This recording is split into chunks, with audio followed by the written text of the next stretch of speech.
All right. Hey, ladies and gentlemen, boys and girls, what it do, man? This is your Monday rendition of Just Kicking It with Kstylz, the sixth man. And today we got to my stage left, as usual, as you would say, Mr. Mad Mike Sports, the mad Uh, scientist. absolutely. Your boy Mad Mike and Miss Maggie. She will be in the back. She is the producer of the show. So if y'all in there acting a whole ass in them comments, guess who's gonna be watching? She's gonna be watching everything. She's gonna be looking. She's gonna be screaming, yelling. Behave.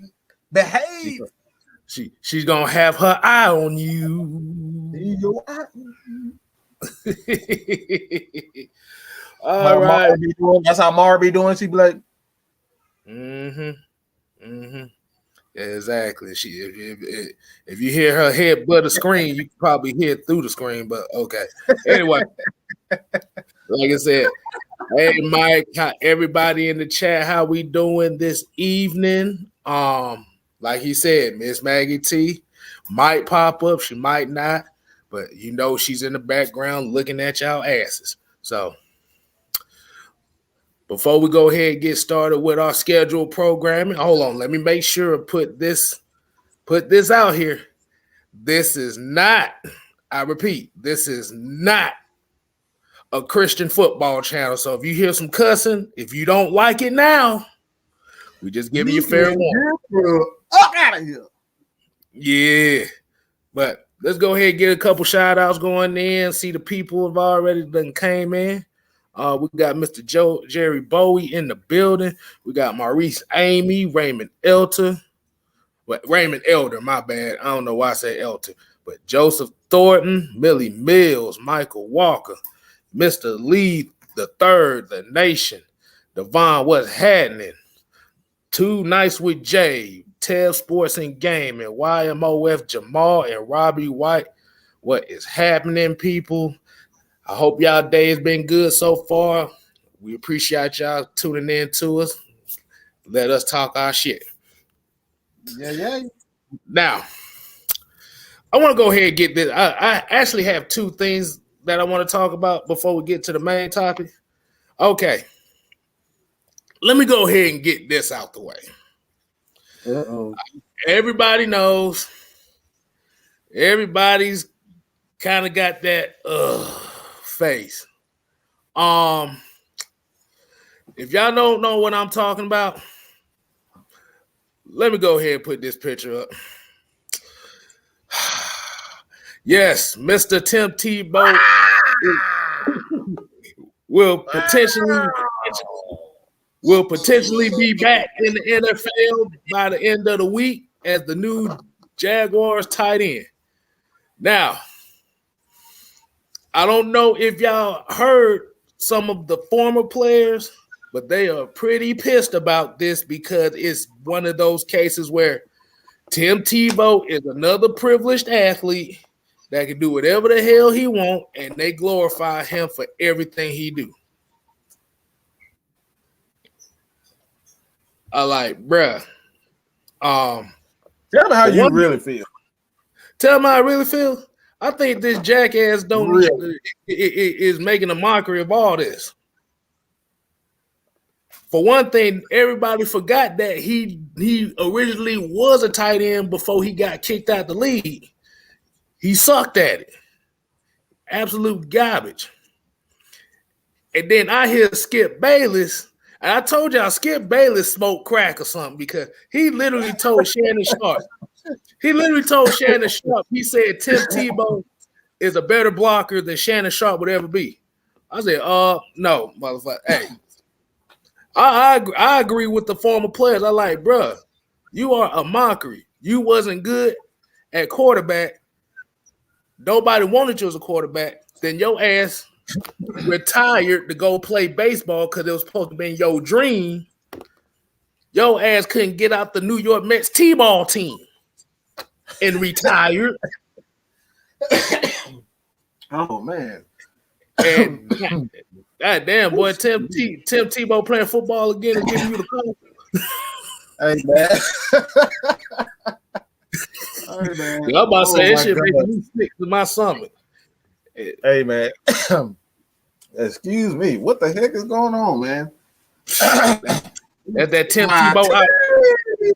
I'm about the tea, not Tebow. Okay, I'm about to sip the tea, not Tebow. Hey,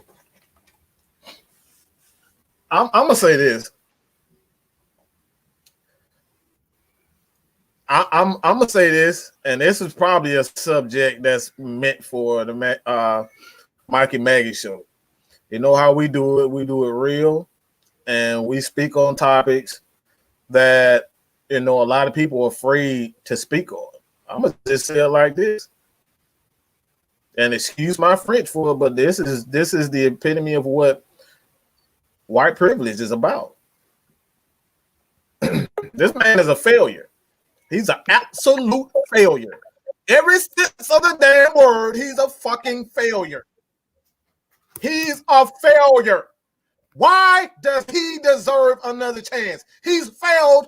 Look, he was with the Jets. He was with the damn Broncos. How many of the Philadelphia Eagles? How many times is this dude gonna fail for him to get another damn chance? He's a failure.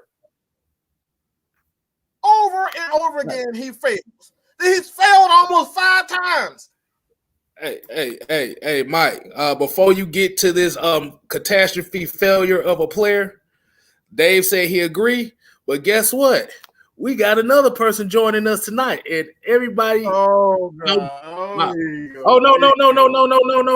No. Guess who's joining us tonight on Kicking It with Kstylz? We got the Twitch God. Jay, the Twitch God. Live. What's happening? I hear all the Tim Tebow madness going on. The Twitch God with the rant God. Just gods all over the rant. Yeah, I'm the rant God. All right. Yes, I said that. I said it, motherfucker. No. That is your title. That is your title. Ain't nobody do it better than what I do. I do it. All right. So y'all see them eyes, right? You know he's serious when he got his eyes popping out. Oh, we gonna get that emo. We're gonna get that emo ready. All right. Yeah. Yo, listen. I don't think I've said this before on live ever, but if anybody in the chat is really good at cropping, if y'all can do me a big favor, this is gonna be really good for AFN. If any of you are really good at photoshopping, just don't even say anything. Just give it to one of us, whoever does it. If y'all can get Mad Mike when he is speaking, his truth and his rants and all that, can y'all get him when he's, with his eyes? Y'all know he does the eye thing. If y'all can get that and make that as like a picture for an emote, it's over. If any of you guys can do that, that'll be incredible. I might be using that all. We will have to put that on the t-shirt. All right, but go ahead. That's how I feel, man. I feel. Look, I'm sorry. Like it's few times that you hear me say anything about white privilege and black privilege. I believe there are black privileges as far as football is concerned. A lot of people, like we've seen with Matt Ryan. I mean, they have this idea that because you're not, a fast quarterback, you don't run a 4.2 or 4.3, then you're absolutely useless. So that was white privilege, there was black privilege, but this is obviously white privilege. Because this dude, like I said, he done failed at everything he's done except for in college. He's a fucking failure. How many times you going to keep saying this? I look, he failed at T-ball. Minor league baseball. He like that's what it was. It's lower than even A. It's lower. It's the lowest of the major leagues. He's failed at it. Failed at that. All right. He failed at being a quarterback. I don't know how many times. Tried to be a tight end. Failed at that too. How many times this dude gonna fail that stuff for him to continually get a chance after chance after chance? All right. What happened to guys like Colin Kaepernick? Guys like I just said like nobody really wanted to sign Teddy Bridgewater at one point until the Saints gave him a chance. Like nobody wanted to give these guys a chance. Oh, you see it over and over and over again. A lot of quarterbacks, and not just no black quarterbacks. We've seen a lot of white quarterbacks, but like this right here is the epitome of what privilege is. He does not deserve another chance. And yet he's all in the damn like ESPN, and this is something that I very seldom believe, and not necessarily believe, but I go along with what Ryan Clark has said. If you guys haven't seen it on ESPN, dude was hated. Players are hated. They don't get second chances. They don't get second and third chances. This dude done got like 7, 8 chances. He's still, come on, bro. Like, what you got, J-Rock? What you got? My honest opinion is I don't really have like a say on it. It's not like, oh man, that's bad, he's back, or it's like, oh, I'm happy he's back. It's almost like I'm like mid with it. He's been out of the league for so long. I believe the last snap he played was like 2012. So it's like the game has changed, sir. So like you coming from baseball, and then here you are coming back as a tight end.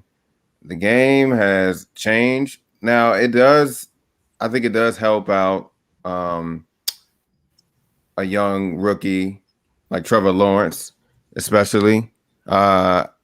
Having Tim Tebow could actually be a helpful resource, to Trevor Lawrence, honestly. I mean, it's more of a benefit for Trevor Lawrence than it is for Tim Tebow himself. I mean, it's just, what I'm saying? He must be dumb as hell if he gonna learn from Tim Tebow. He must be dumb as shit. They already are. What it do, Big Yellow? What it do? Yeah. Man, Tim Tebow. What the hell? What this man gonna learn from Tim Tebow? The fuck he gonna learn from him? Look, how to fail? How not to fail? Like, I know one thing he can learn from him.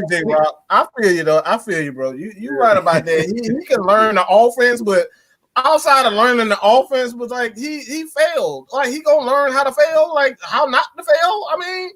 I mean, you can honestly. if you think about this, like Tim Tebow was like the big talk when he got drafted, right? Everybody was thinking, oh, he wasn't gonna be good, blah blah blah blah blah blah.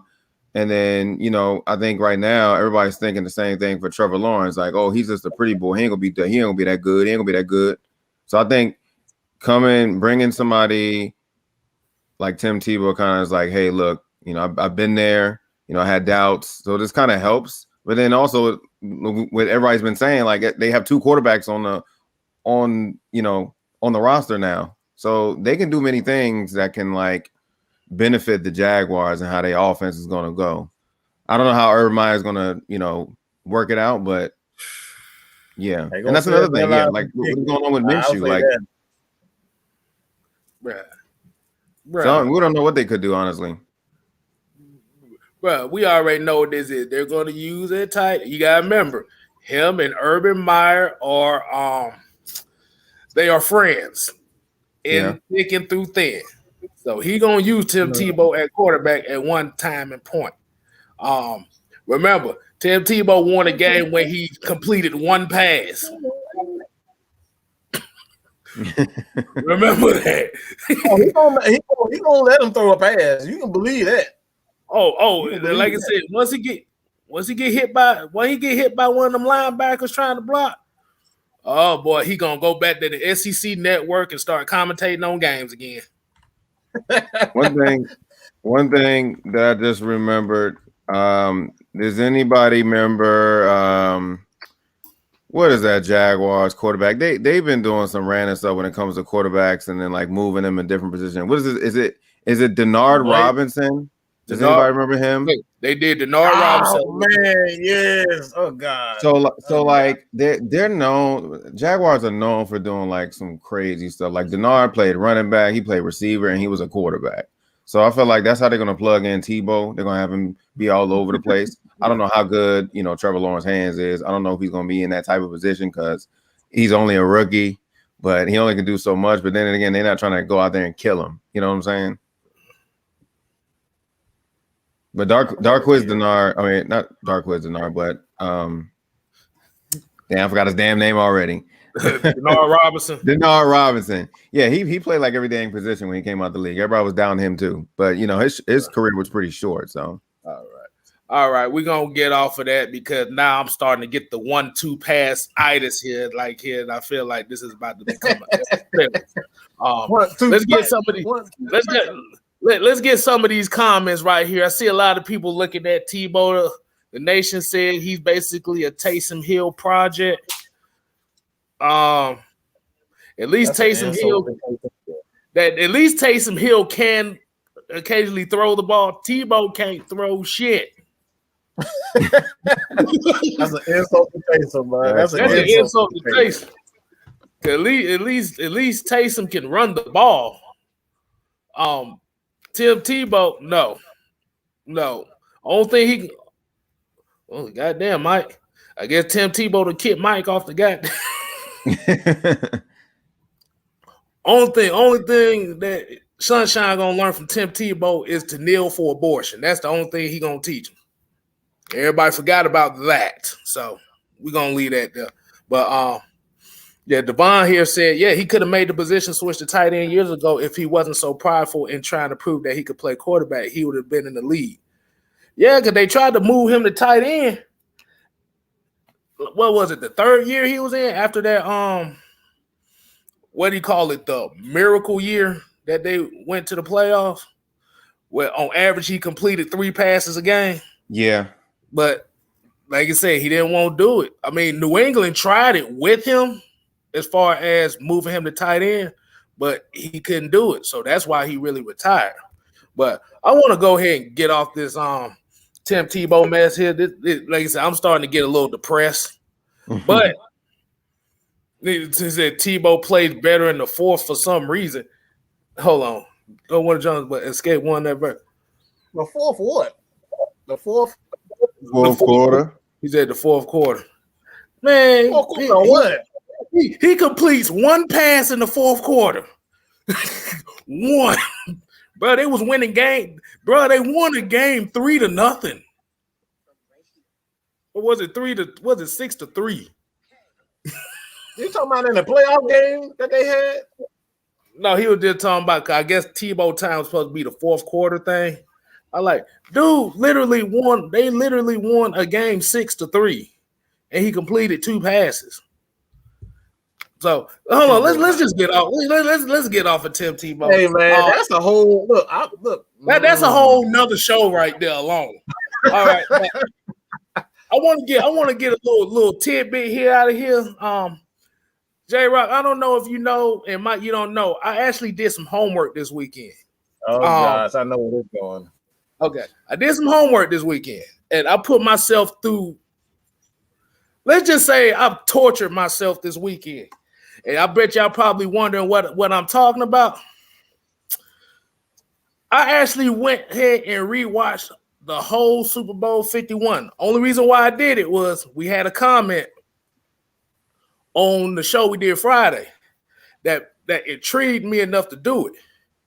Because he was saying, okay, the 28-3, everything's Matt Ryan's fault. Let me ask you a question.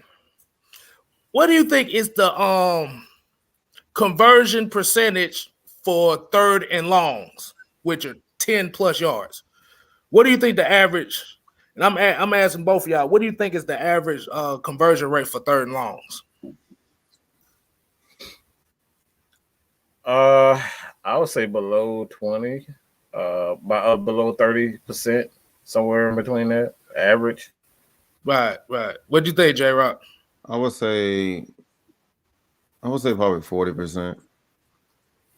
Well, I looked it up. The actual this is league-wide average. This is all 32 quarterbacks combined and all that stuff. The league average is 22%. 22 to 22. Now, you probably asking why do I say that? Oh God, no, no, you did not do that to me. I know where you go with this. Oh God. No, look. I remember those stats. Go ahead. I know exactly where you're going. No. These are not technically stats. I know where you're going with it. Go ahead. My apologies. I actually have notes here that took notes of the last 4 drives of that Super Bowl. These were the drives after we was up 28-3. Okay. There's 2 factors that nobody talked about. The 2 punts that he had was on 3rd and longs. Why they were 3rd and longs?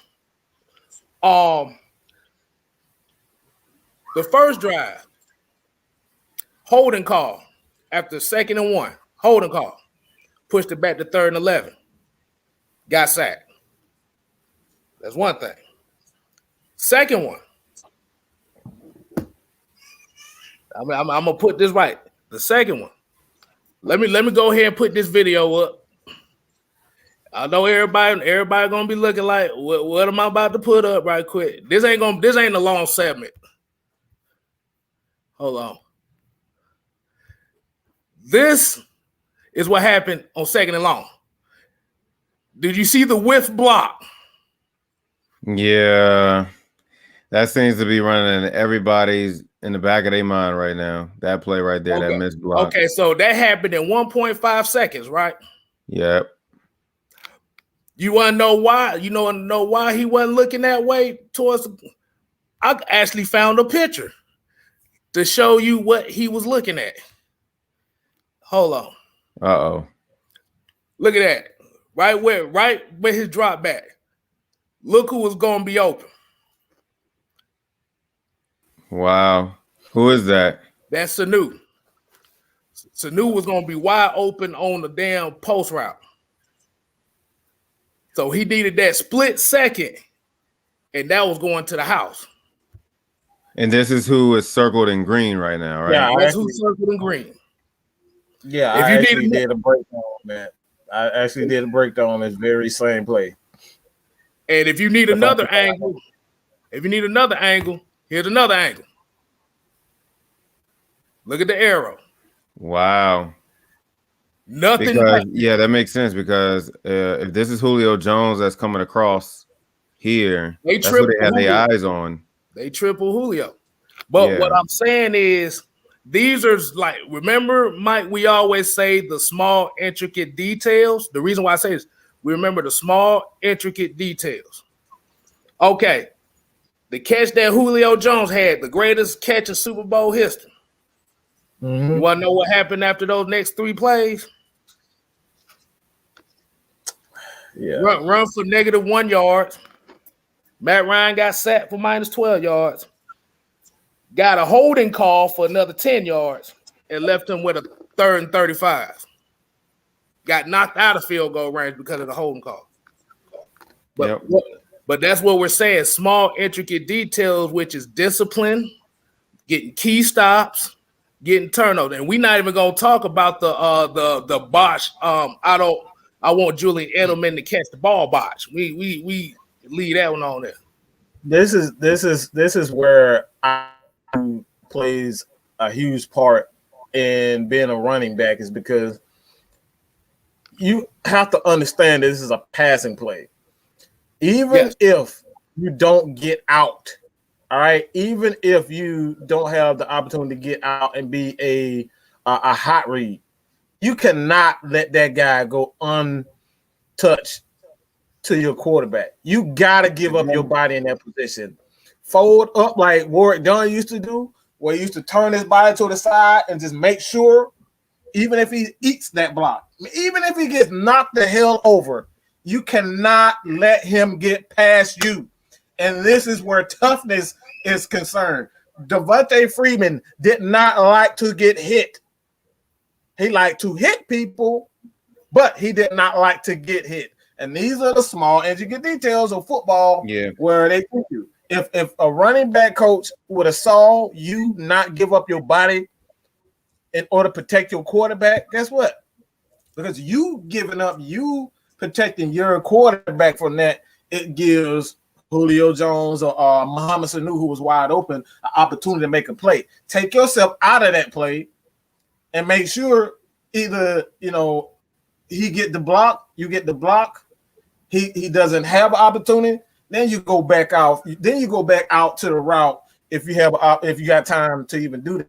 But for the most part, you got to give up your body on that position. That right there is like that right there when we're talking about having guys like Ito Smith on the team, why Ito Smith is no longer on this team, the small, intricate details. This is why Arthur Smith was brought here.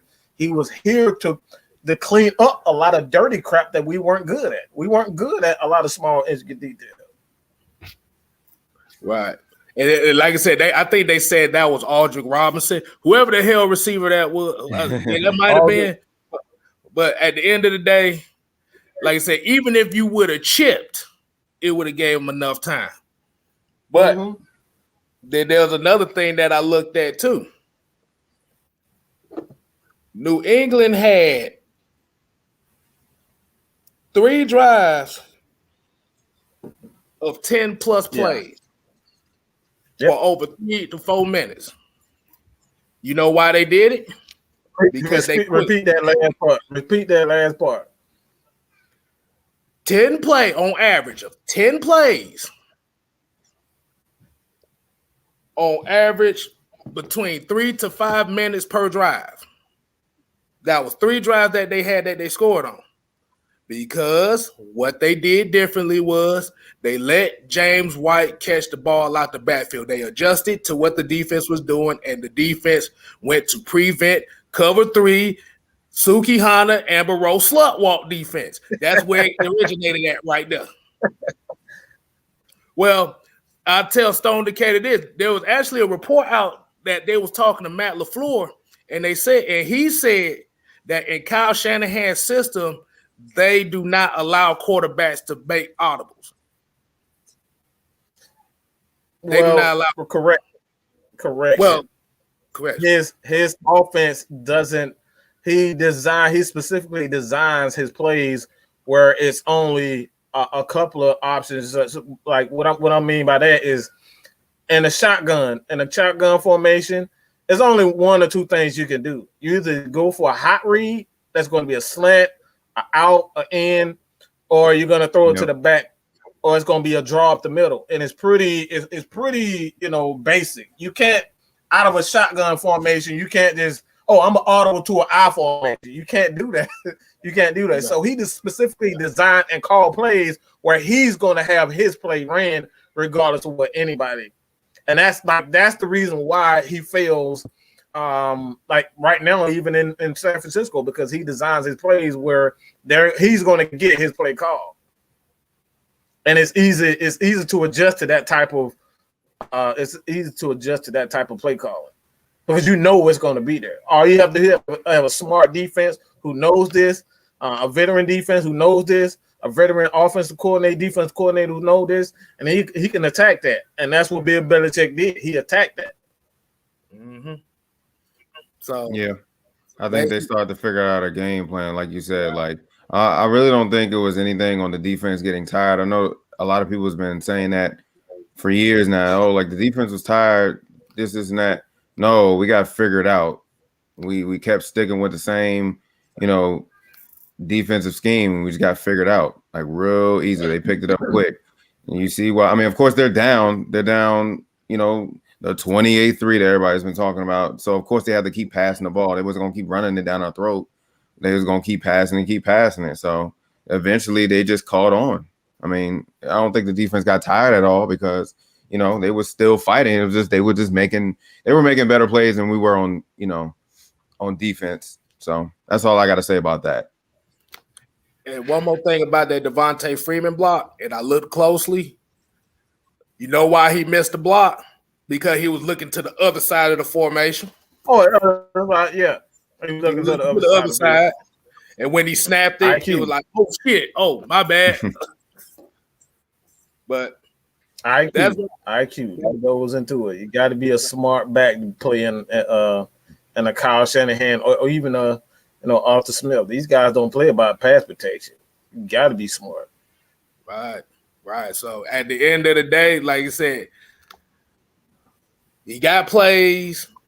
That's why we said the Super Bowl. And I know people talking about why we still talking about the Super Bowl. This is my closure of it. This is why I did it, because this is closure for me. At the end of the day, the whole team failed. It wasn't just one player. It wasn't just one side of the ball. Everybody failed. Mainly the coaches failed this team. This is what we was talking about, a new regime, a new culture. And that's where accountability comes in hand. That's where accountability comes in hand. And like what we always say, we keep talking about the small, intricate details of football, but coaching is a vital part of it. You can have all the talent. Like the Falcons don't lack any talent when it comes on both sides of the ball. We got talent. We have some of the best athletes and skill players in the league. But when it all comes down to it, it's like we got to learn when to run the ball, stop spreading the ball out when we get in 3rd and 1. How many times have we seen this team under Dirk Cutter spread the damn ball out on 3rd and 1 and then try to run a little skinny ass draw up the damn middle? Right. Let's get into some of these comments, what people think about. And like I said, this was a conclusion that I came up with. Like I said, y'all might not agree, but I just want to put some food for thought in your head. Let's see what people's talking about. I think a lot of people kind of agree and kind of didn't think of it like that. Like Hulu, like Hun Zolo here said, a lot of them drives stayed alive because defensive holding calls. Some was questionable. Yeah, you gotta play that in there. Like you said, discipline. Yeah, Michael Wall, and this is one of Mike's favorite ones right here. Why didn't Keanu Neal take out Edelman? Because the ball was tipped. I was about to think. You knew what I was thinking. That's your job as a safety, to knock him out of him. When that ball is up in the air, your job as a safety is to knock him the fuck out. Like knock him out. Clean out. You got the right to knock him. Keanu Neal didn't do that. He didn't do his job. Right. The small intricate details. Right. Hey, that was a young defense too. I think that was the first time we actually saw, Dion and all those guys actually get together. They played well, to play in the Super Bowl. But like I said, I think they just got figured out. We were just a bunch of young. We had a young defense. Yeah. And you know what? I don't know if you remember this case, Kstylz, but it was I believe Dan Quinn got. It may have been Bill, but it might have been no. As a matter of fact, I think he got some advice. It may have been from Pete Carroll, where they were saying that his defense, like you got to have more veteran guys on your defense, and he was like, "No, this is how I'm gonna, this is how I want to run it." But he a lot of his coaches. A lot of his peers were saying like his defense was way too young, and that was one of the reasons why we went out and signed a guy like Dwight Freeney. Dwight Freeney, he came on a little bit after the couple of games. I don't think he signed with us earlier. It might have been like earlier during training camp or after training camp. Right. But like they were really warning him like be careful with these young guys because. You get in situations like this, they're not gonna, like J Rock was just saying, they're not gonna know how to react. Yeah, I'm gonna get this last comment here before we move to the next topic. But basically, Noah Tedder said the defense played 98 snaps.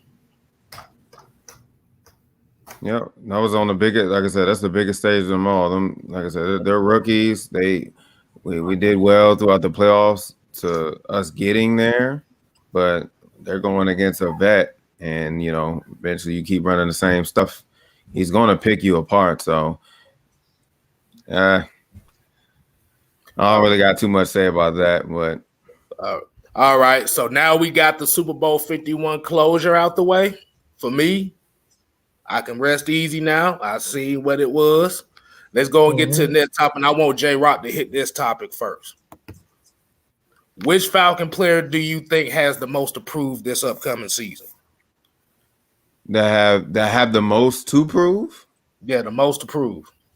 Oh man, scan around this whole team. Has the most to prove.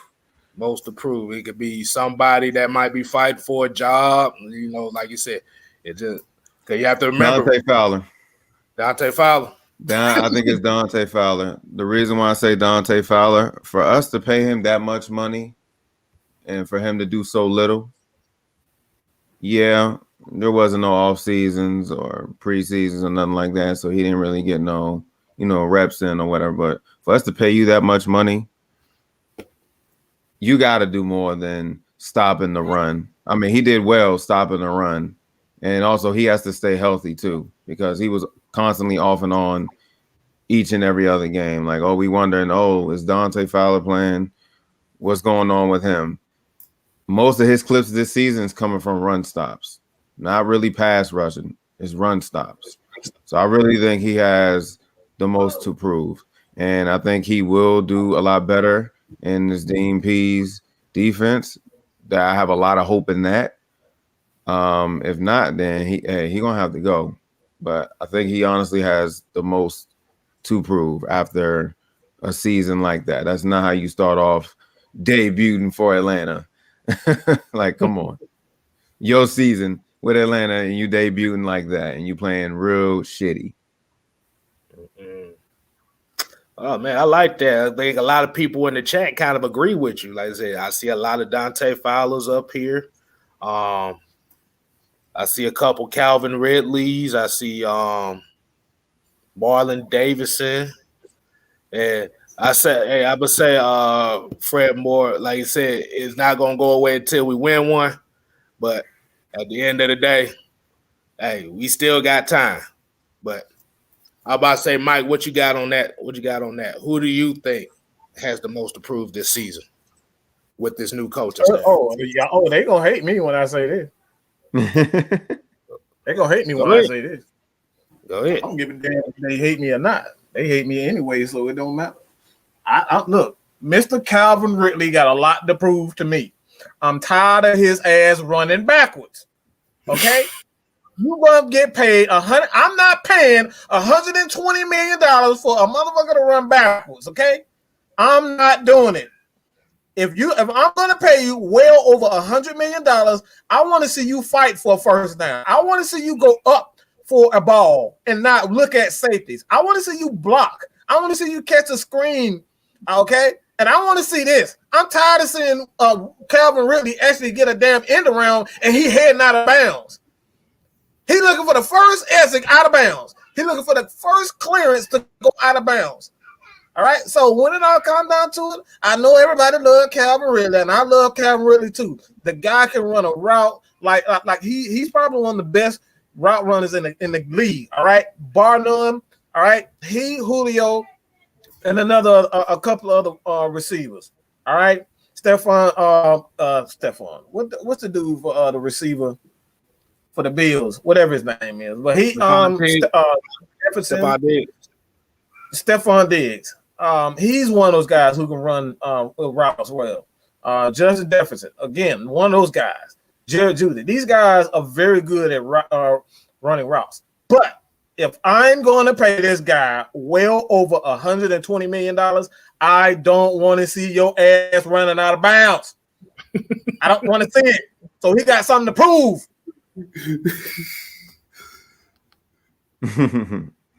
I can dig that one. I can understand reasons why Ridley is one of those guys that he has to prove, because Julio's not going to be here forever. He's going to have to be that number one wide receiver one of these days, so he's going to have to step up to the plate. Bro, I'm going to tell you something about Ridley. I'm going to tell you something about Dante Fowler too. But Ridley, that Kansas City game, he made me mad that game. Oh, that's what I'm talking about. That Kansas City game made me mad. What? Because he had a touchdown where he could have burnt the whole defense. Yep, sure can. He went right. He got right past the safeties. Then ran his ass sideways.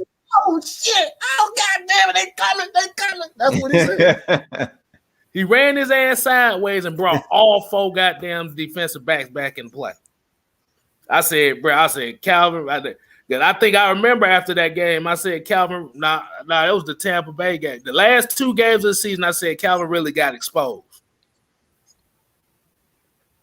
Like I said, the physicality game ain't there. But my guy that I said who has a point to prove this year is this gonna say, like I said, this might be all out of left field on this one. I might go out of left field on this. But I'm gonna have to say Deion Jones. He got a lot to prove this year. Only reason why I say that, and Mike attests to me when I said this on the last show. These guys, him and Grady, they are now.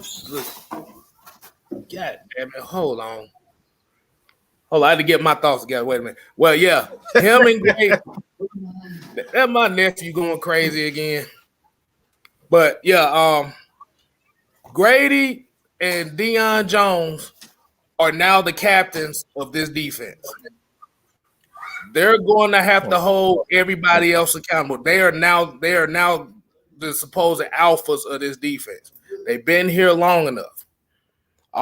And I think with Arthur Smith is going to be looking for these guys to see if they can rally the troops. Now, I know we did the restructure and the extension for Deion Jones, but have you looked at Arthur Smith's face? Does he look like he gives a damn if you got an extension or not? I don't think he gives a damn about an extension. No. Like I said, people saying Matt Ryan too. Matt Ryan, every year is going to be a point to prove for him because you got to remember the whole Atlanta wants him out of Atlanta. Don't even go there. Don't even get it. We're not. I don't need the rant. But we're not gonna go there because this is not about a Matt Ryan thing at all. But what I'm saying is Arthur Smith is looking for leaders, especially on that defense. Mm-hmm. And Grady Jarrett and Deion Jones have been there long enough to where they really do. You absolutely right. They need to. They really. So we've been talking about. That's what I'm talking about. We need to stop. We need to stop with these, these soft guys. Somebody need to speak up. I'm tired of seeing players on the damn sideline looking at each other, sipping water bottles and shit. Like, bro, somebody scream, yell, or something. Somebody do something. Are we really not going to do anything? Y'all have bad plays and then everybody looking at each other. Like, is somebody going to say something? Somebody going to coach up somebody? Somebody going to do anything? That's what I'm so frustrated with that defense. Is like I said, I like people call me crazy when I called out Grady Jarrett. Like Grady Jarrett, the second best defensive tackle in the league. Of course he is. But he needs to step it up. I need to see 10 sacks. I need to see him screaming and yelling on the field. I need to see him doing something. I need to see him coaching up Marlon Davidson. I need to see him coaching up Dante Fowler. He's a leader. He's getting paid almost $20 million this year, something crazy like that. Yep. He's getting paid a lot of money. I need for him to step up. And Kstylz, you absolutely right. Yeah. Because what we talk about when we have new regimes, they're looking for guys who are willing to step up and hold everybody accountable. Yeah. Calvin Ridley, he's gonna have to be held accountable for his sidestepping ass. He's going to be held accountable. Dante Fowler is going to have to be accountable for not being so damn one-dimensional. Do we blame it on the injuries? We don't know. But from what we saw, he was inconsistent in pass rush situations, but he'll show up in the run game. So, yeah, at the end of the day, who are going to be the leaders? Who are going to be the leaders? Who's going to step? Because if they let one of these rookies come in and already outshow them as an alpha, don't be surprised if Grady Jarrett and Deion Jones going to get snipped out of here in the next 2 years.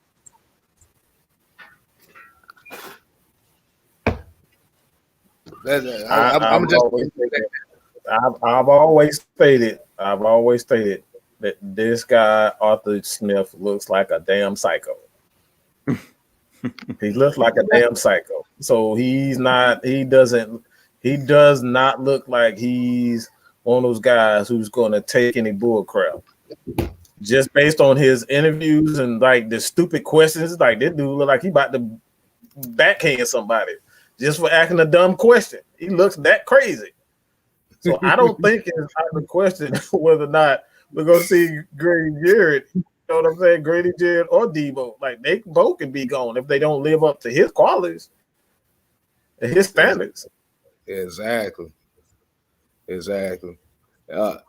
about to say, y'all want to go ahead and get some of these comments on what they say.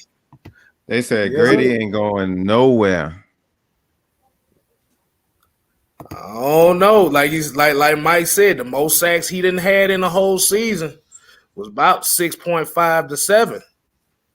And like I said, and by stat, and I said you can't hold him by standards of Aaron Donald. Aaron Donald is a motherfucking he's Thanos. So we can't hold him to Thanos.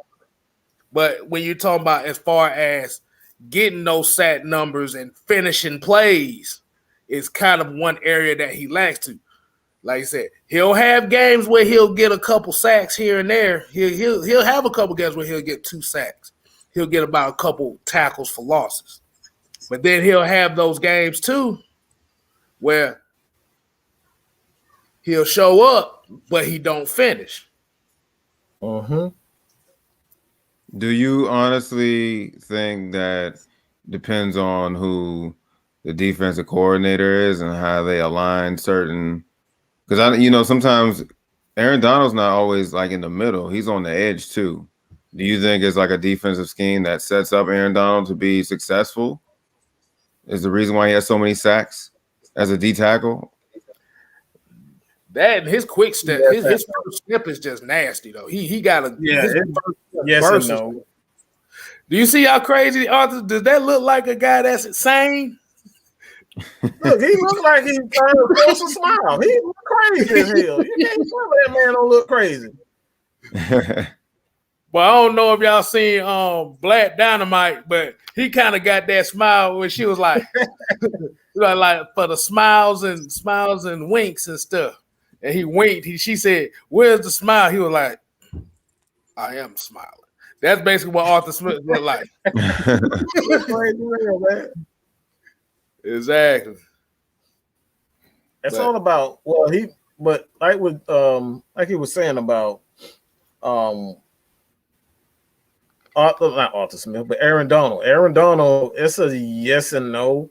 It's about scheme. I actually was talking about this on Twitter earlier today, and what I was trying to teach to somebody, and some people just unteachable at points, but scheme and mismatches. This is all about scheme and mismatches. So what I mean by scheme and mismatch, they pretty much one and the same. What you're looking for as a defensive coordinator, offensive coordinator, you're looking at a weakness in the offense or the defensive side of the ball. I'm just going to use the defense, for example. If your right tackle is or your left tackle, left guard, let's just say for Aaron Donald, you got your left guard as a weakness. Obviously, you're going to have Aaron Donald on the left guard. All right, you're going to have him line up over the left guard. All right, and that defense, that offense is going to try to overcompensate to try to get him out. So they're going to overload. They're going to put tackles over here. They're going to put tight ends. They're going to put a linebacker over here and whatnot. So that's all about putting together a scheme to take away or get Aaron Donald to the quarterback. So, like, that's the thing that a lot of players, a lot of fans don't get. Yeah, Grady Jarrett, he is a top guy, but if you don't have another guy on the opposite side, and this is what J-Rock saying, this is a huge season for Dante Fowler. Dante Fowler has to be that guy to take away that pressure. They have Leonard Floyd that can take that pressure away from Aaron Donald. They had Dante Fowler the year before to take that pressure away. He did not do that for Grady Jarrett. So Grady Jarrett is not going to have those sacks. Grady Jarrett gets a lot of penetration. He's one of the top guys in the league when it comes down to getting in the backfield. He makes a lot of plays in the backfield, but it's all about scheming and finding the mismatches, and that's what a guy like Dean Pease, he's going to find that weakness. He only need a one quarter, maybe he just needs a film session to find out what your weakness is, and that's what Dean Pease, and that's why I'm so excited about the defense in its entirety, because of his ability to take advantage of those weaknesses, and he's going to use that scheme, whether it's the 3-4 or the 4-3. We don't know what it's going to be, and that's the most exciting part. We have no idea what the hell he's going to do, and that scares the living shit out of any offensive coordinator when you don't know what he's going to do. That I'm glad you clarified that, because like I was saying, I don't know if it's a defensive thing. Now that they have Raheem Morris over there, right? So I don't know if that's gonna really affect Aaron Donald's game, because it's Aaron Donald. So the reason why I put that out there, because I was thinking of, like, who can I compare, even though they're different. I'm gonna put in Von Miller. I feel like Von Miller hasn't had a good, successful season since Wade Phillips was around, and we had DeMarcus Ware. That's why I was thinking. I was like, okay, when Wade Phillips was with the Rams, you seen what he did. He brought the most out of those, those edge rushers, basically that whole front seven. So that's why I was asking, like, y'all, like, what do y'all think? Like, is it like a defensive lineman scheme, or like what? So I'm glad you point that out, though, Mike. Yeah, but let's go ahead and get to this $5 super chat for Mr. Dre. True statement. But before we do, like I said, y'all make sure, we appreciate y'all tuning in with us. Make sure y'all hit them thumbs up buttons.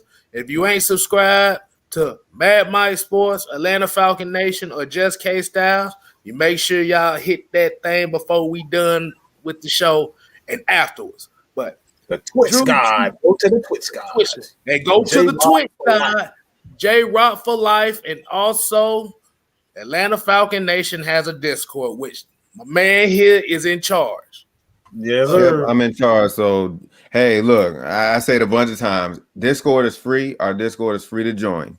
It's free. Join the conversation, yo. Just join. Hey, man, it's always something going in there. All sports. It's not just Atlanta Falcons. So you don't have to be a Falcon fan to enjoy our Discord, man. So please join us. And Maggie, to the producer of the show, she will hit you guys with the link soon. It's Maggie T. Yeah. But Drew True Statement said here, besides Pitts, what rookie are y'all excited to see? J-Rock, I'm going to let you go ahead and kick that one off. Which rookie are you excited to see? Mr.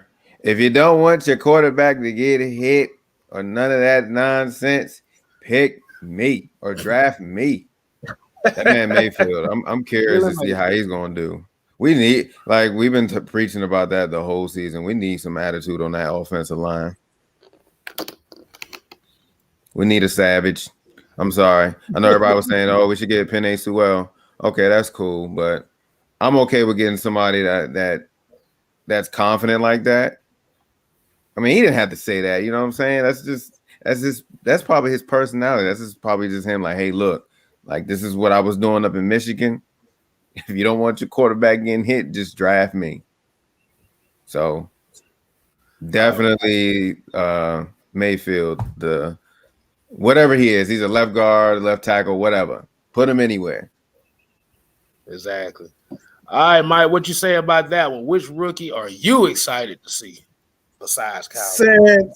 Since we've already established this, that former friend is probably one of the worst creative offensive coaches in the history of the damn game, because I'm sick of seeing curl routes. If I see another fucking curl route, I'm gonna lose my goddamn mind. I'm gonna say this. So you just said Javen Hawkins, man. Javen Hawkins. I want creativity. I got to see creativity. I want to see this offense get back to letting our athletes make the plays and not solely relying on Matt Ryan and Julio Jones to make all the goddamn big plays.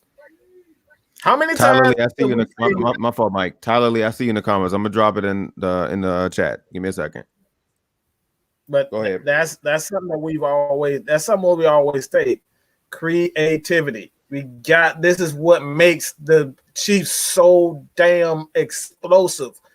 Tyreek Hill doesn't have to necessarily catch a pass to make big plays. He can take a dang end around and take it to the house. We've seen that. We've seen him take a flat to the house. All right, just a regular flat route and take it to the house. Now we have a guy like that. in Javen Hawkins that we can do that. So it's all about creativity. I want to see fast. I definitely want to see Javen Hawkins. That's the rookie that I got my own.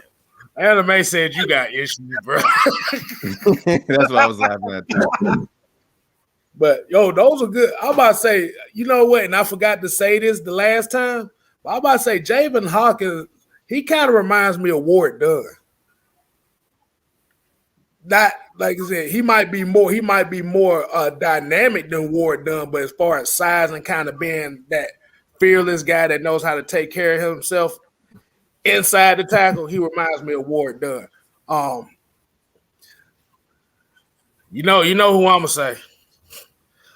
Under the combo, Ogundeji. Under the combo, Ogundeji.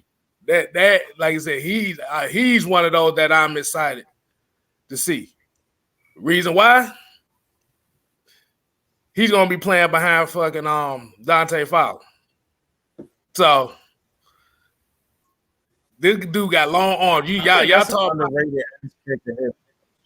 He's a very good teacher. That's another thing. Like you're getting for Fowler. Like he may not be, the player that we expect him, to be coming out. But like he knows how to set up his moves well, and he can pass that knowledge over to Ogundeji.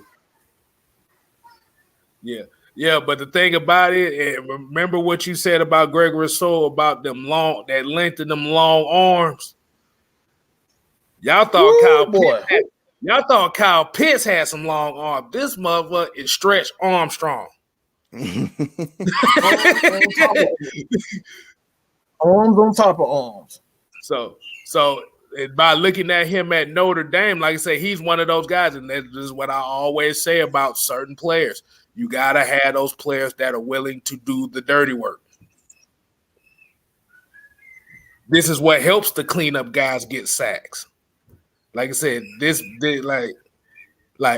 give them a couple years, and like you said, with Dean Pease in this system where everybody's gonna get a chance, it don't matter what, based on the matchup from the offense week to week. This is a guy that is a hand fighter. Them long arms and that hand fight, like I said, once he gets polished, he's gonna be something scary to watch. Mm-hmm.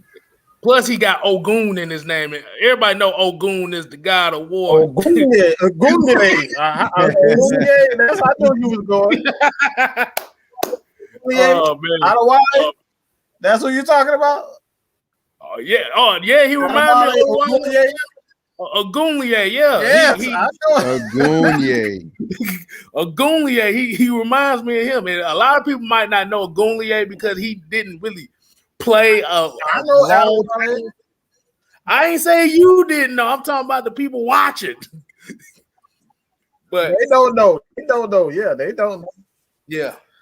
But if I pick the second one, and like I said, people saying it in the chat, it would be Errol Thompson. If you're talking about undrafted, because he, like I said the last time, he reminds me of Chris Draft. He's a heat-seeking missile at the line at that middle linebacker spot, and he will attack the line of scrimmage. He is the dirty work guy. That's what he does best.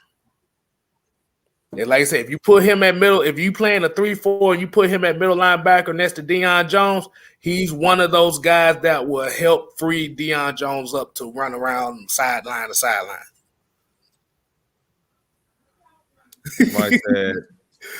Somebody said Avery Williams. How do y'all feel about that one? Avery Williams? I like that one. Like I said, he can hit you from two different levels.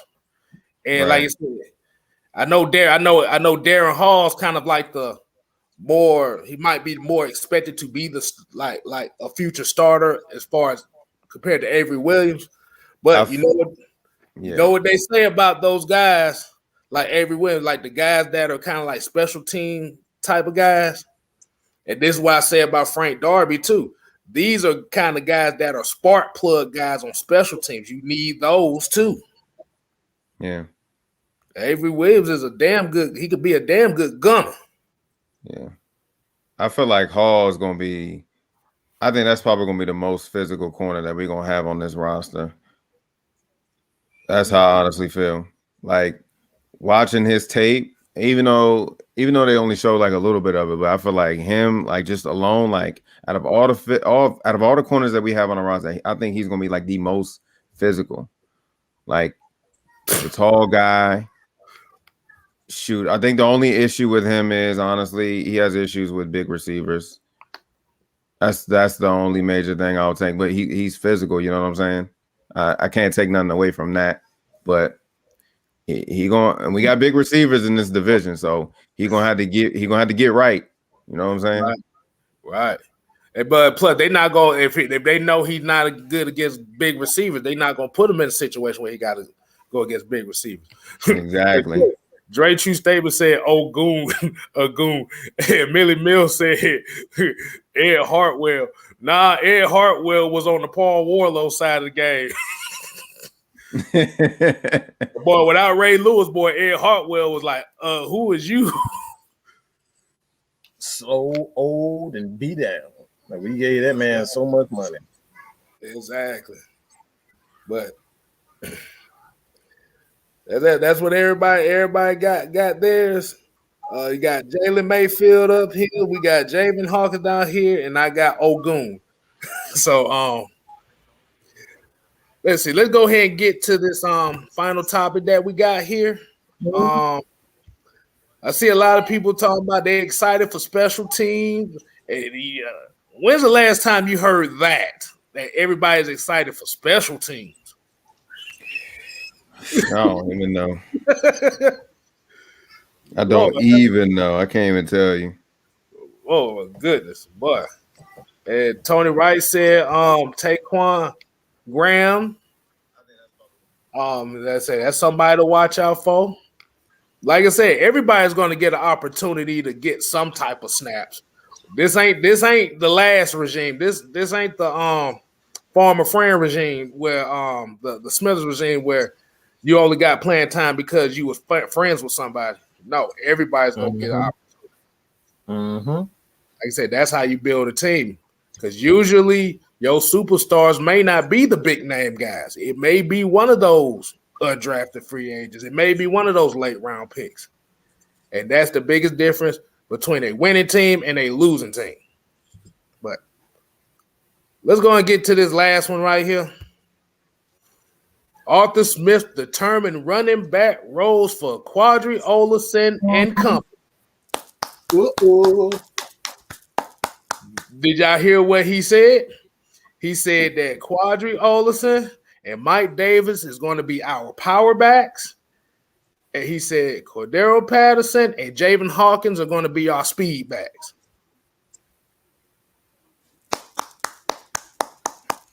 That's it.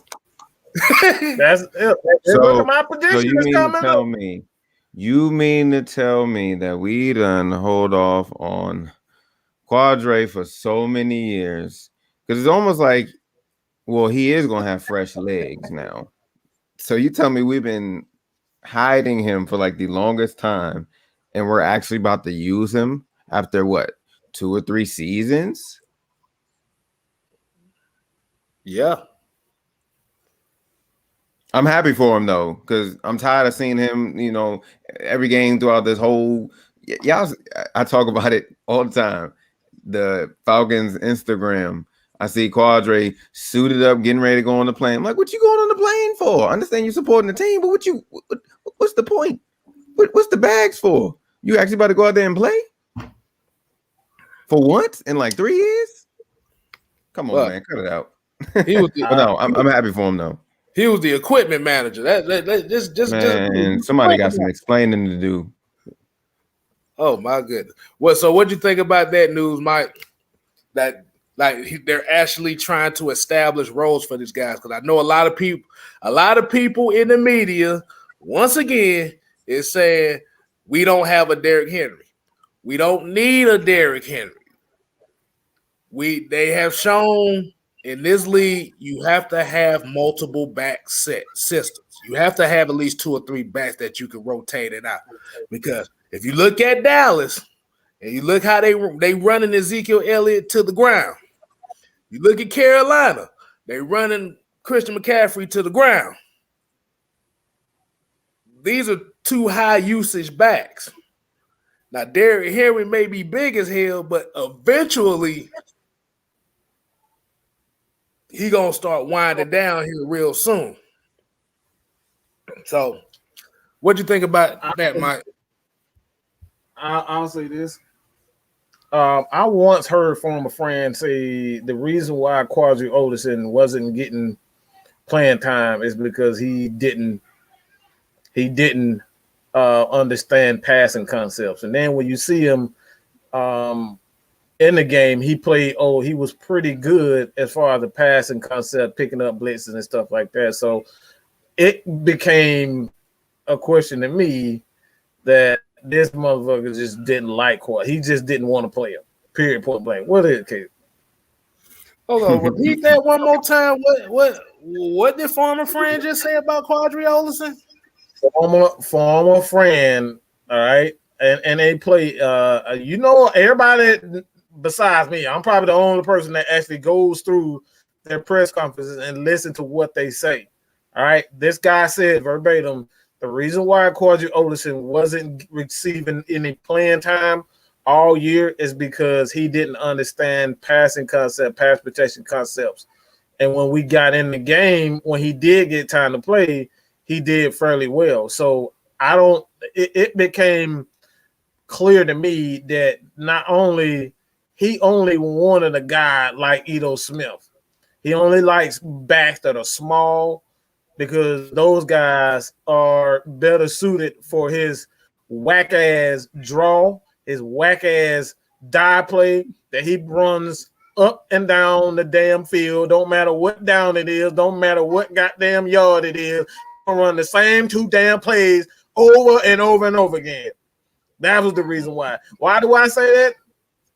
This man 2 freaking years, been sitting on the damn bench, doing nothing, and here he is, the first year he's been here with Arthur Smith, and the man ain't even seen him play yet, only on film, and he's already saying he's our power back. What the hell did that tell you? We've been one of the worst teams in red zone, and we don't even use our best power back? Come on, bro. Hold on. Wait. Hold on. I'm gonna have to take my glasses off for this. Hold on. Let me take the do-rag off too. Hold on. Oh, snap. The strap came off. Wait a minute. He said that Quadri Oldison did not understand passing concepts, but you got Keith Smith running 10-yard hook routes every game.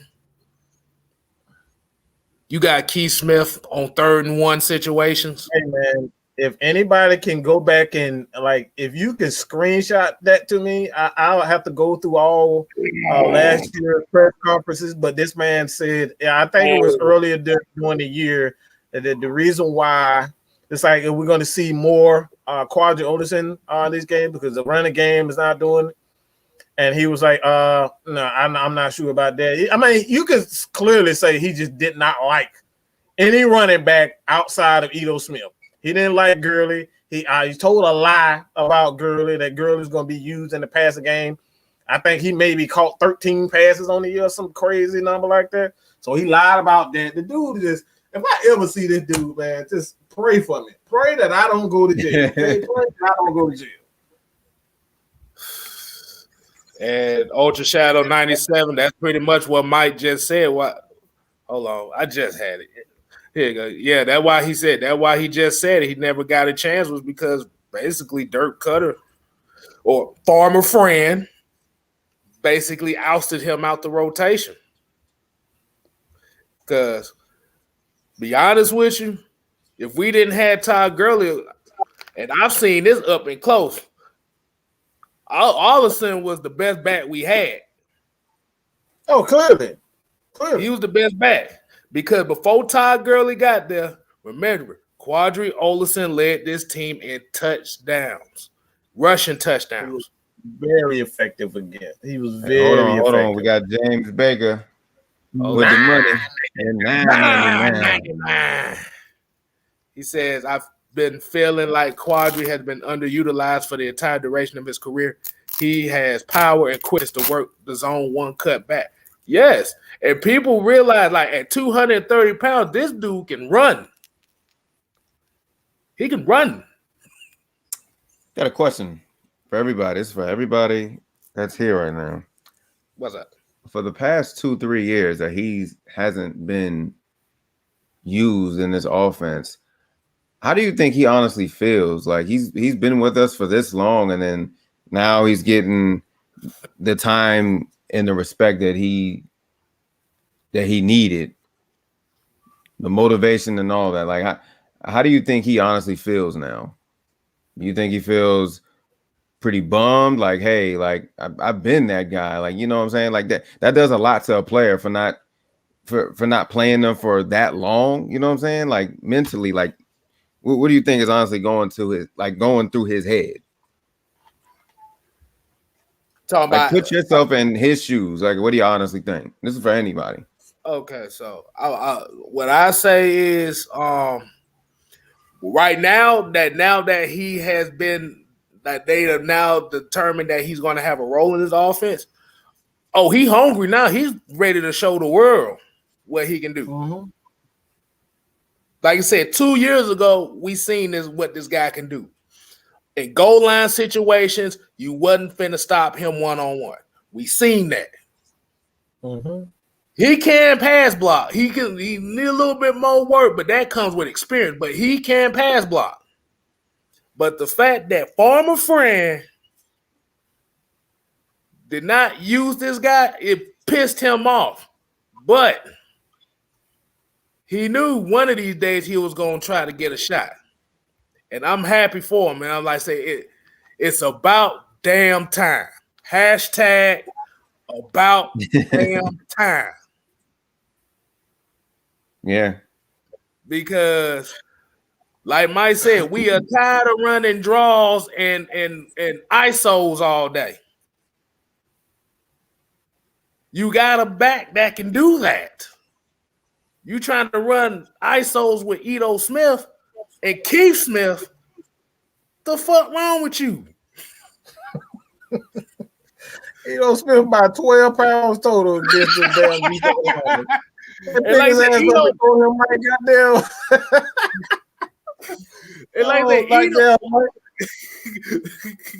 Ito's a toddler out there, boy. He'll be out there twirling. He got there. They'll be out there twirling. Goddamn, like goddamn Thor be doing with that damn hammer. They be like, slanging their ass out. Hey, look, hey, I'm about to say, I got Quadri Olison with, not Quadri, I got Ito Smith with me right now. You see this?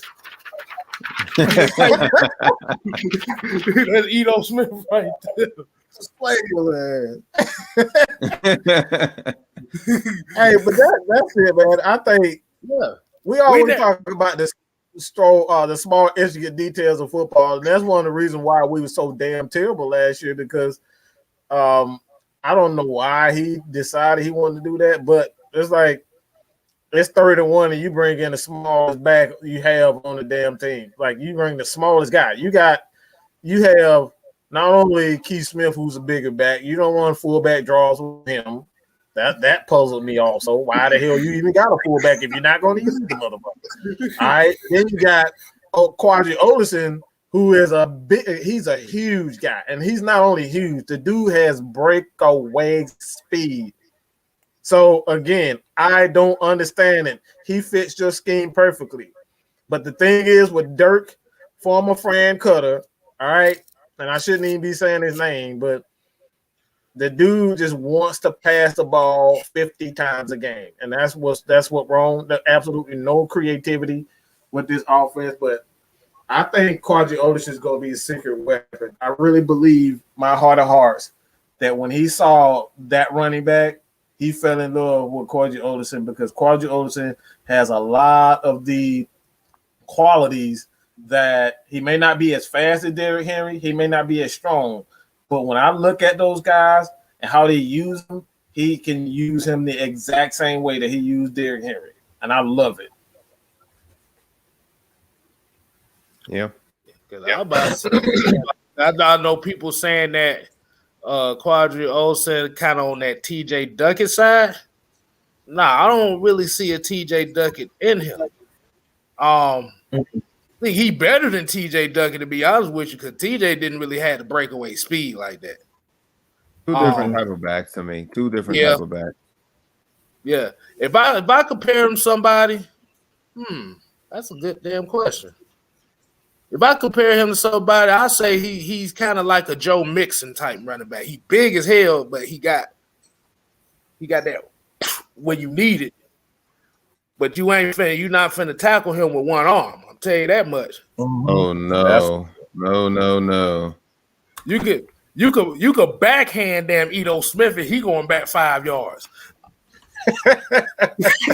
you give him another your ass back. Right. He going back 5 yards. Hey, like I said, you can fling your ass like Thor did that damn helmet. That's how you doing, Edo. Ain't gonna be exactly. No, you know who Olsen kind of reminds me of? I think he used to play for Washington. Does anybody remember Matt Jones? Oh yeah. Did you see how they utilize him? Mm-hmm. Yep. When they had their little running back situation, I feel like he reminds me a little bit of him because how they use them. They like how we were supposed to use him. I thought we was going to use him for goal line situations or short yardage or something like that. But no, he reminds me. Okay, James Conner is a good one too. I can dig James Conner. That's not a bad one too. I can't see that. You can't see that one? I can't see James Conner. Not fully, but maybe the physicality. No, what I'm saying is Quadri Olsen is actually more dynamic than James Conner. Remember, these two was in the same backfield in Pitt. Remember, they was in the same backfield. See, the thing is, Quadri Olsen can't catch the ball out the backfield. He has some type of a receiving threat. No, he's not Brandon Jacobs. Now, that's Derrick Henry. Oh, no. That's Derrick Henry, Brandon Jacobs. That's that. But the Derrick Henry cannot catch the ball out of the backfield. That dude can't catch with a trap. Right. Oh my God. Yeah, Debo Williams. Has anybody watched? I like Caleb Huntley. I like him. He's straight up north-south old school. Like if this is one of those cases where if you wanted to use him as like a specialty fullback in like third down situations, this is definitely a guy that you would use over Keith Smith. I'd rather run the 3rd and 1 draws with him than Keith Smith. Bruh, we ran 10-yard hook routes with the fullback that's not even dynamic. How does that sound?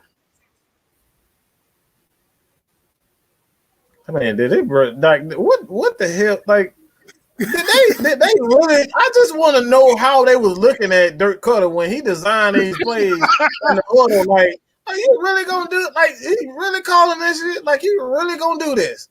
What Keith Smith? This is how they was. This is how they was looking right here. But this is what they was looking at. They were looking at Dirk Cutter. They were walking by Dirk Cutter looking like this.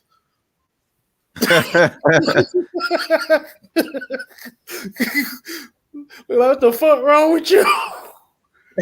That's funny. Like, dude, like, I'm just with like we're just happy that this offense is going to be predicated on balance and trying and having some kind of unpredictability. Because like we ain't even talk about Cordero Patterson. Like I said, that's the gadget guy right there. He's the guy that you really ain't gonna know what they doing because he's a running back and a wide receiver. Mm-hmm. Yeah. Hold on, wait a minute. Hold on. Noah Tyndale said, with Keith Smith on the field, we should call it the Chipotle formation. Oh my gosh. See, I call that. This just gonna call that diarrhea. We got a $9.99. James Barker. I was about to say Baker. James Barker with the $9.99. He said, but another $9.99. That's two. That's two of them. Appreciate you, dog. Appreciate you. We appreciate it, home. And yeah. Look at the bottom of the screen. Make sure you donate to the Cash App because it's going back into the channel and making this thing better for y'all. And we got prizes going on for y'all asses. That's where a lot of that is going into donations to the person that wins a lot of our roast sessions, as we calling it, or as we call it. Sometimes it's a 5 seconds of fame. 5 seconds of fame. That's what we call it. The 5 seconds of fame. I ain't got the picture up there on this one, so they usually see those on Friday. But James Barker said Quadri and Connor comparison was the same though. He was a Marshawn with a little less speed. He really an all-around back who may prove his word. To trade him, I would hate that. I'm not trading Quadri. I'm saying Boy, the way he used to run against Georgia Tech, I like, yeah, this dude got some shit. Yeah. Everybody ran over. Everybody know I'm an ACC guy, so yeah. I haven't seen Quadriolis quite a few times. He faster than most people think. Man, if you look at the chat, we got the whole chat trying to compare running backs to a lot of these legends and former players and stuff like that. That's funny. I know everybody's saying they talking about Derrick Henry now. They saying it's like Campbell. Henry is a different breed. If I were, I mean, I'm just, this is random. I don't think he's a different breed. I think he's Brandon Jacobs. I think he's Eddie Jordan. No, I won't say Brandon Jacobs. That man is Eddie fucking. That man, not Quasi, but Derrick Henry is Eddie George. I don't think a lot of people realize Eddie George had that breakaway speed for a guy that was big. That dude was dynamic. He catch the ball out of the backfield, and he can run away from guys, and he was powerful. Right. I was going to say that's a good comparison. I had another person in mind that nobody really talks about, which I don't know why. I was going to say Fred Taylor, but like a little bit faster because they're almost the same size. Oh, Freddie. I love Freddie, boy. Yeah, they're almost the same size. Yeah. But somebody said Steven Jackson. I can definitely see that in a way. Like I said, Fred. You said Fred Taylor. He was a little bit more smoother. He was smooth with it though. He was real smooth. But talking about Steven Jackson, which Steven Jackson we talking about? We talking about early St. Louis Steven Jackson or Atlanta Falcons Steven Jackson? Remember, there's two different. Man, he gave us a little spurt that week when we played the Saints. He gave us that old look for like one play, and after that, he had one good game and disappeared the rest of them. But I think the reason why people like doing a lot of these comparisons because everybody is finally happy that Quadri is getting a chance. Is it a guarantee that it'll be a success? No. But the thing is, you have a guy on here that will get a chance that will not feel like another wasted draft pick because we've seen it with Deidre Sanat. Deidre Sanat's another guy that might get a chance. Remember, we had Jordan Miller that we just cut last year. You talking about a guy that you needed for an attitude and kind of being kind of like that shit talker. That was Jordan Miller. Jordan Miller can't catch the ball worth a damn, but he give you that personality that they needed in that secondary. He said, "Who? I don't even know who that person is." Who? Jordan Miller? No, GGG. The name you put. Felipe Franks. Oh yeah, he's the Right now he's the third string quarterback for the Falcons. Like he's the undrafted guy out of Arkansas. Oh, I was unaware. Yeah. A lot of people were kind of like, really why?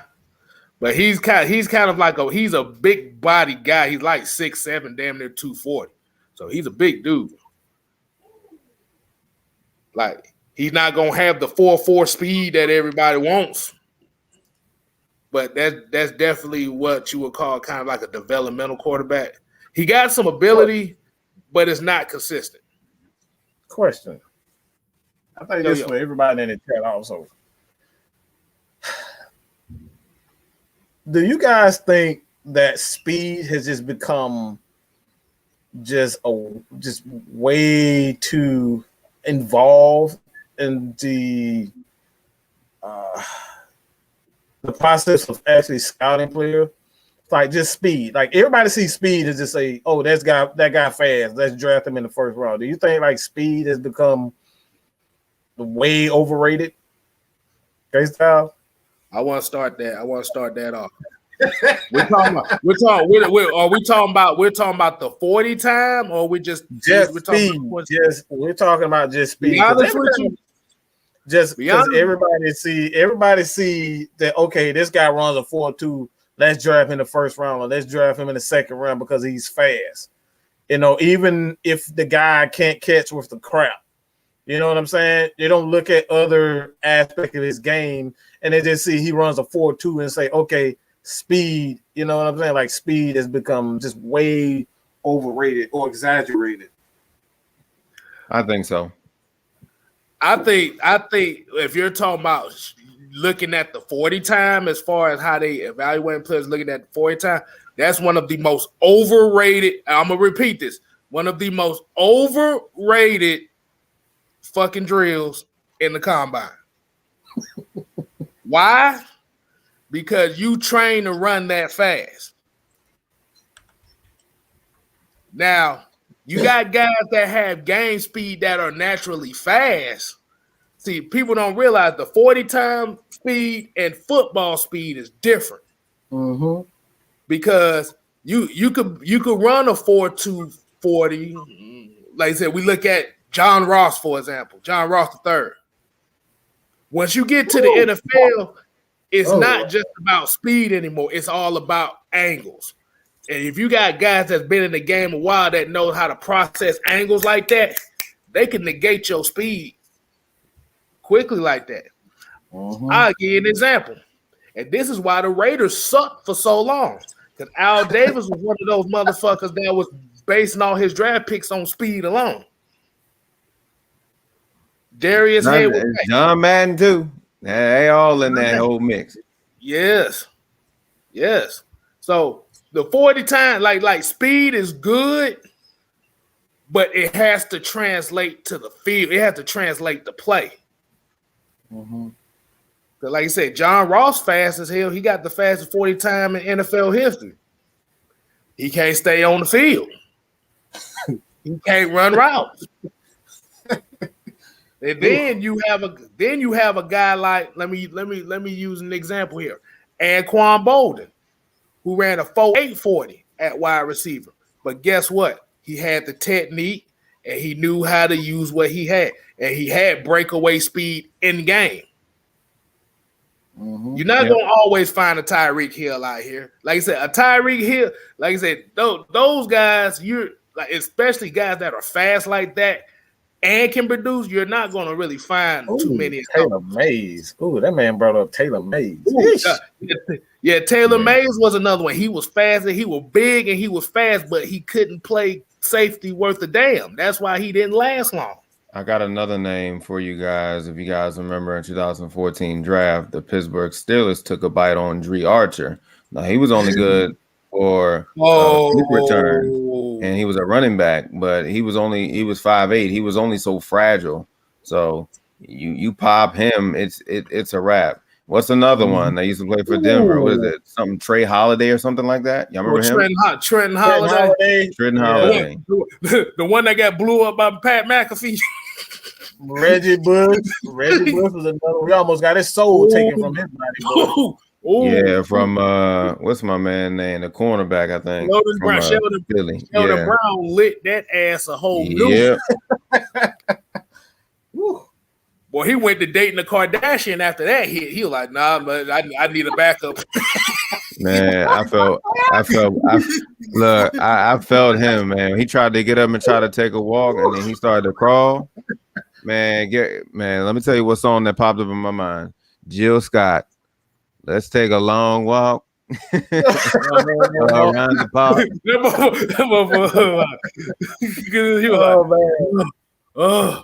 He got up. He's like, oh, nope, nope, can't walk. See, Reggie Bush's problem was they hyped him up so much because of his speed and athleticism. He thought that's all he needed to do in the NFL. He found out that year that, bruh, your speed ain't finna get you nowhere. No. Bruh, and the reason why I say speed is overrated too, because think about some of the plays we just talked about last year. We talk about Grady Jarrett need to step up. How many times Grady Jarrett then went upfield and tackled somebody by the first down line?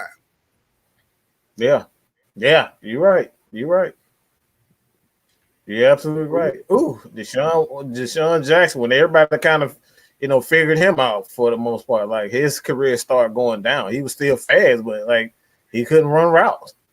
He was just a speed. Oh, wait a minute. Brian Peoples done brought up a name. Oh, Jesus. He brought up a name. I got to throw this. Oh, God. Hold on. We got to do it right. This is coming God. Oh, man. Troy Williamson. My God, that dude was so fast, bro. Bro, they painted this guy to be the replacement for Randy Moss.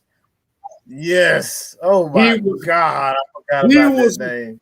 He was fast, but he couldn't catch. That dude could not catch worth it.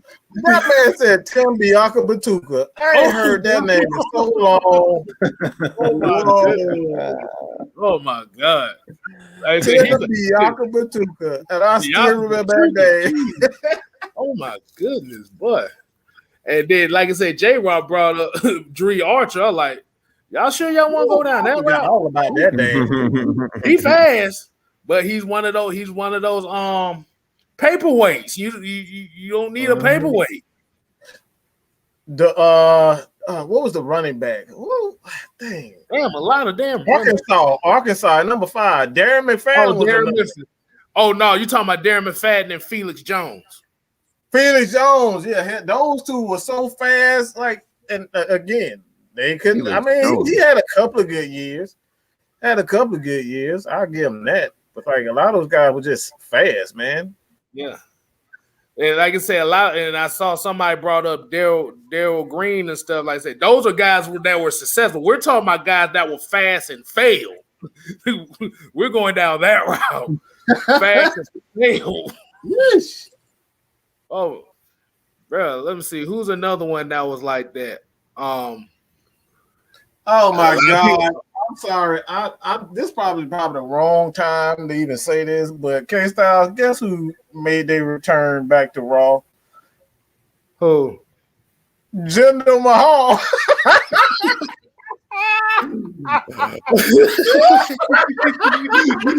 I am the Maharaja. No, I'm sorry.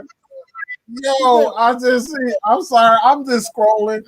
I'm trying to get news, and that just came across. But Jinder Mahal made his return back to Raw, dog. Like, oh my God. Oh Lord Jesus, huh? Oh Lord, we wrestling fans up here. Forgive me, man.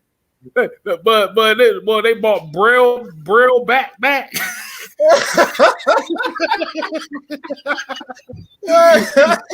That man got more I've seen a whole rock, bro. But I'm sorry. That boy, you could write in Braille on his back, boy. I'm sorry. Them steroids did him wrong.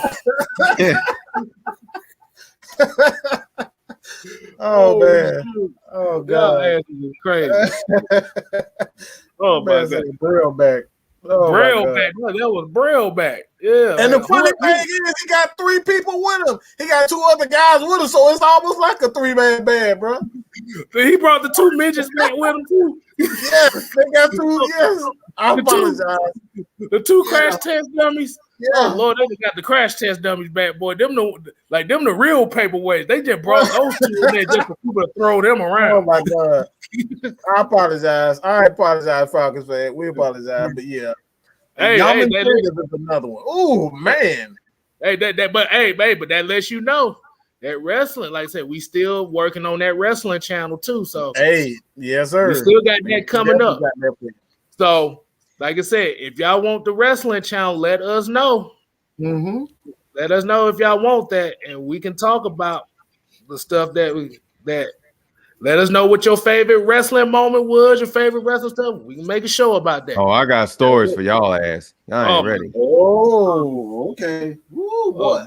Oh, boy, we're gonna say that juice. We're gonna say that for later though, man. We gotta get this out. Yeah. Listen, as cool and calm and collective that y'all know me as, y'all want to see me get ticked off all over again? Let's start talking wrestling. I'm gonna be pissed off. Y'all would never be like, oh man, what is going on with J-Rock? I'm gonna tell you one WrestleMania that pissed me off, but I'm gonna save that for the next whenever it happens.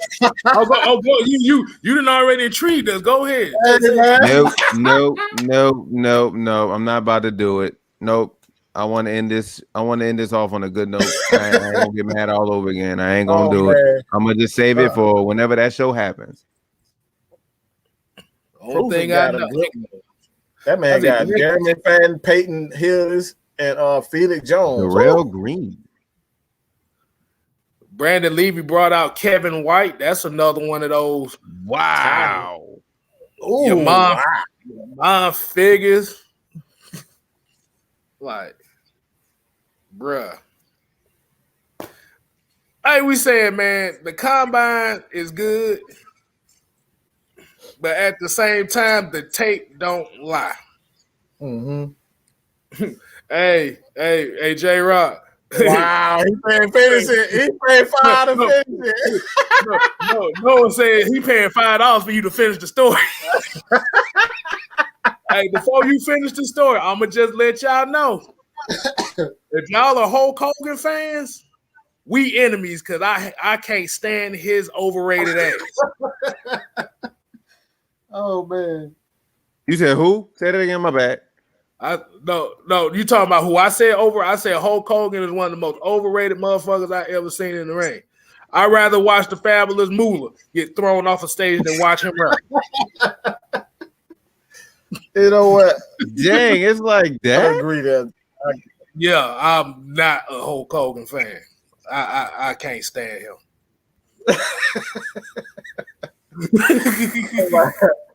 Go ahead and tell the story, J-Rod. No. He paid his money for you to tell the story. If it's really real, drop another 5, and I really break it down for you. It's like nah. Yeah, okay. I'm trying to think about if I should do details or not. I don't know, man. Y'all want me to spice it up, man? Sure. You want to throw it? Hey, y'all want to end it on some wrestling stories or some shit? We can do some quick wrestling stories. All right. All right. I'll do some details. I'm gonna just start by saying this: WrestleMania 30. Now, hear me out. If you guys don't remember what WrestleMania 30 is, I'm gonna give you another hint. It's gonna be really quick. I'm gonna go boom, boom, boom, and then boom. So every year I go over my friend DJ house. We have a big WrestleMania party every year. WrestleMania 30 was really rough for me. I didn't understand why. Why this person to do it? And I was also confused. I thought it was fake. Wait a goddamn minute. I thought it was fake. What I'm talking about right now is I'm a huge Undertaker fan. And when he lost the damn streak, let me tell y'all something. Let him finish, Mike. Hold on. Let me tell y'all something. When that whole thing went down, when that joint went 1, 2, 3. You might make me cry, man. No, listen. When that joint, when the mat hit, when the ref counted 1, 2, 3 on that mat.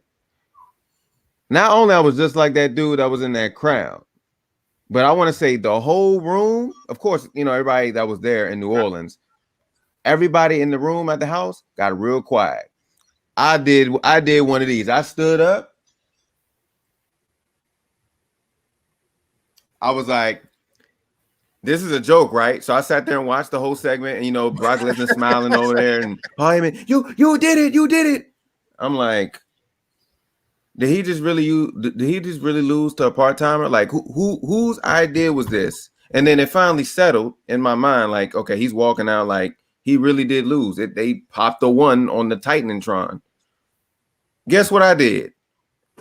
I was like, hey y'all. I was like, I can't do this. I'm going home. I'm out of here. I went through that front door and I was like, I'm gone. My WrestleMania is over. Nope, I was done. Nope, I didn't watch the rest of it. I was like, nope, I'm done. Nope. Can I believe what they did to the Undertaker? I'm done. That was the worst moment in the history of WrestleMania. Like that. That's my story on that. But that was terrible. I'm a huge Undertaker fan. For him to go out like that is just like, wow. Like, really? So Brock Lesnar, really? This is not old Brock Lesnar. This is not like super athletic Brock Lesnar. This is just super rush down, beat down UFC Brock Lesnar. He doesn't really do much. It's like, come on now, really? And if this and if honestly, if this is the way of Undertaker giving back or trying to put Brock over, it's like, come on. But that's my short story on WrestleMania. That was my worst moment. I'll let y'all tell y'all stories. Uh-oh. Is that who I think it is? I'm a oh God. Oh Jesus Christ. You just really God. Hey, man, people don't know how much I love Taker. Like Taker was the first guy I got behind. Like I love the hell out of some Taker. When you talk about somebody who was depressed, bro, I legit, if I had something and I was standing next to Brock, I probably would have stabbed him or something. Like I was that heated over that moment. I probably would have got my ass whooped, but I would have done something to him. Like out of all the people that you could have done that to, you do it with a part-timer. That is incredibly disrespectful, not only to Taker, but to Kane, bro. Like, you could have had Kane come out and really piss people off to end the streak, but you end the streak with a part-timer? Man. Like I said, I like Brock. I like old Brock Lesnar. This Brock Lesnar is a little different. I think he's too big-headed. He's you know what I'm saying? Like, the man just came in and he just fuck shit up. That's what he is now. He's not like old Brock. Like, he just comes in, he just fucks shit up. Like, for example, I'm gonna throw, like I said, not really trying to throw Brock under the bus. Like, I mean, he is who he is, but like, he just comes in and just fucks shit up. Like, look what he did to Randy Orton. That was supposed to be a good, clean match. He throw an elbow, straight cut the man. He's sitting there bleeding. That was like a full, like. Are we watching the UFC? That or wasn't watching supposed to WWE? be. That wasn't supposed to be like that. He just looked like legit cut him like that. Like, and that, like, that was like a full. There was some UFC type stuff. That was like a defenseless, like, here, like, take these elbows, fool. He cracked his ass for real. Yeah, that was legit. That was like legit. Y'all want to talk about fake blood and all that stuff? No, that was real. That was a full blown elbow shot to the skull. Mm-hmm. He did it to Roman too. Yeah.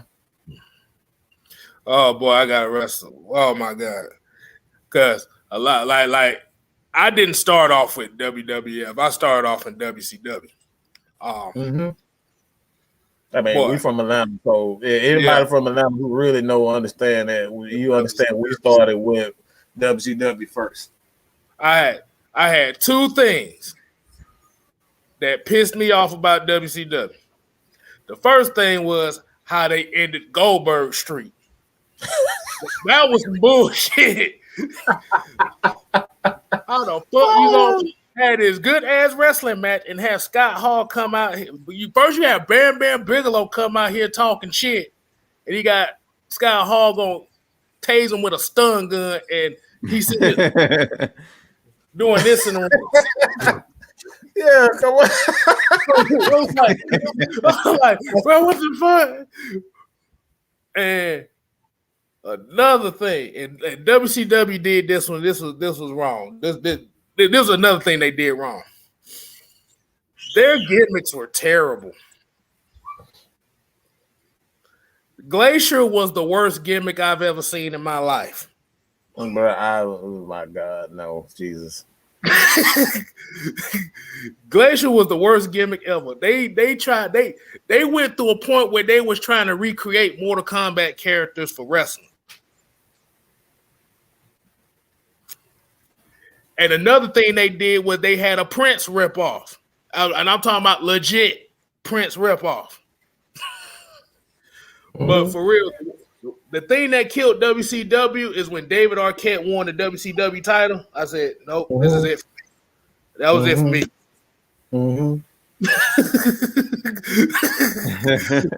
Hey, the LWO was kind of dope because if you understand the backstage politics, that's all they had each other. Because, boy, they did not like the cruiserweights for shit. Not at all. They hated the cruiserweight. That's why I say I don't like Hulk Hogan because he ran everything backstage. Yes, I was. I was a Harlem Heat. I saw the rise of Booker T. So that's why he's one of my favorites of all time. Well, mine probably gonna kill. It's probably gonna kill everybody. All right, it's probably gonna kill everybody for saying this. But I don't give a damn about what nobody say, man. My favorite wrestler of all time, just wrestling alone and not, just the personality that goes with it. Chris Benoit. That dude was so fucking nasty, man. That dude was so excellent in the ring. Like Chris Benoit was like, when you look at a perfect wrestler, man, like that dude could do any and everything. You go back and look at that matchup with him, HBK and Triple H, that triple threat match, bro. Like that dude was carrying. That was a good match, yeah. Carrying that match. I love that WrestleMania. I love that one a lot. Because I believe him and his boy Eddie won that title that same year or that same night. So that was a special moment for those guys. WCW, if I had a favorite, it might have been either Sting or Goldberg, I think at the time. Because I used to play, for all those oldies, the retro Nintendo 64 fans out there, I had that WCW Revenge on deck. You know what I'm saying? I got that shit. I got that shit in my closet right now. Look, boy. Listen, man, I think that was like probably one of my favorites. I'm gonna throw in Kevin Nash in there too, because Kevin Nash is one of my favorites too. Like he had a unique power bomb called the jackknife. Like it was a different type of power bomb. He just pick you up and just drop you. But it's the fact that how tall he is, and he just drops you. And I want to say another thing too, for as far as some of these young people that don't know, think, Roman Reigns or Edge. No, they don't have the better spirit. It's Goldberg. Goldberg is the king of spears. If you go look and see how Goldberg spears people, it's a big difference. Yeah. Like I said, you gotta watch him jackhammer the Giant, Big Reese, and a spear and a jackhammer from him. Oh God, King Quest, no, he did. Oh my God, no, he did. Oh yeah, there was a point in time when the No Limit Soldiers was part of WCW. I remember that shit. Yeah. Oh my God, bro. Oh my God. Yeah. Yeah, that was. Jeez, but y'all, hey man, we definitely got to make a wrestling show for you guys, man. Just let us know How y'all, if y'all really want it, man. But let me get this one out the way. When I first got introduced to the WWF, this was right around King of the Ring 1998. It was a little bit before that. Well, it might have been a little bit. Was it a little bit before that? A little bit after that. But I remember the first storyline I saw that drove. That I was like, wait a minute, what the fuck am I watching? Was the Val Venus Kai Tai storyline? That shit. I was like, wait, what? Anything with Val Venus, you already know it's gonna be weird. I'm like, wait, what? They threatened to cut his Peter off on live TV. What the fuck is this shit? I remember seeing that. They had him like this. Exactly.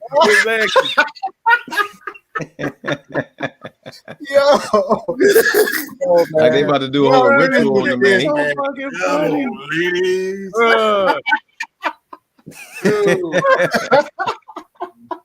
Dude. Hey, man. Yeah. Like I said, I'm gonna just leave it like this. My two favorite wrestlers in WCW was Raven and Booker T. My two favorites in WWF, was Kane, and this other one is gonna surprise you, but Goldust. Yeah, Goldust is not a surprise. I love Goldust, man. I love Goldust. But mine obviously has to be Taker. I mean, anybody who know me know I love Taker, but one of my favorites of all time. He's still wrestling now. I'm just saying, man. Like I love the hell out of some goddamn Bray Wyatt, man. That dude is just a damn genius. He is just a freaking. Doesn't matter how many damn different types of personas, a character that he have. That dude just seems to make it. He makes it work. He makes it happen. He recreated himself 3 times already, and all 3 of them was damn good. You know what I'm saying? So him and Taker, those are my 2. And far as WCW, man, you got. I mean, how can you not like the Raven?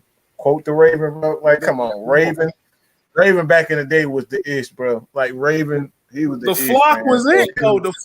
The flock was it. The flock was it. The flock was it, man. The flock was definitely it. Damn, what? Yeah, then they started doing stupid stuff by letting the Disco Inferno join the NWO. Yo, that's whack, bro. Yeah, that's whack.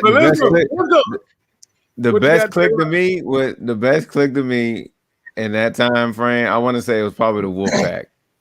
I love the Wolfpack.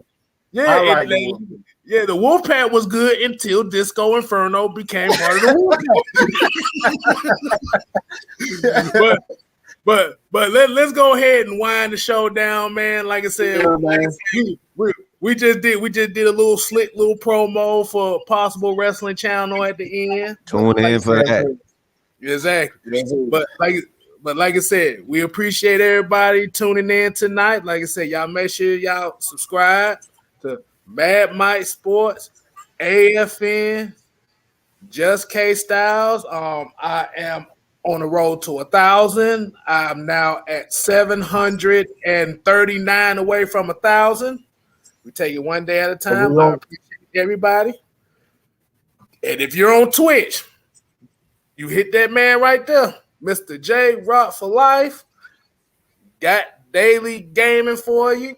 That box. Whatever the hell you want.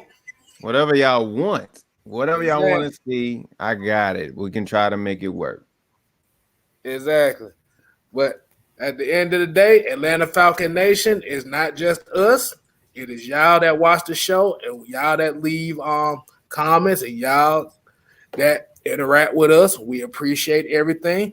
And like I said, y'all give a shout out to Miss Maggie T, who producing this thing from the backstage. Y'all make sure y'all go subscribe to her channel at Miss Maggie T for your Lush Exchange, which is on Wednesdays. Whatever time they come on, just put your notification bell on. You'll see it there. But if you need motivational speaking every morning, you need somebody to talk to, Miss Maggie T channel is where you go to, and especially for your Hawks news as well. So we appreciate everybody here. Mike, what do we tell them? You ain't gotta go home, but you gotta get the hell out of here. Boots. Peace. And chicken grease. And I'm a no-limit soldier. I thought I told you, no-limit soldier. I thought I told you. What? I'm gonna leave it like this. One of the worst WWE characters I ever seen was I liked him, but he was terrible. Was Mordecai? Okay, we're gonna end on that note. Whoa. We gotta end now. No. Mordecai, who the hell is that? Hey, one more. I'm sorry, he was terrible, but hiding right. Hiding right was terrible, but I love the hell out of hiding right. Hiding right. Oh my God. Oh yeah. We talk about Mordecai on the when we about to end this broadcast. I'm gonna tell you what that one's about.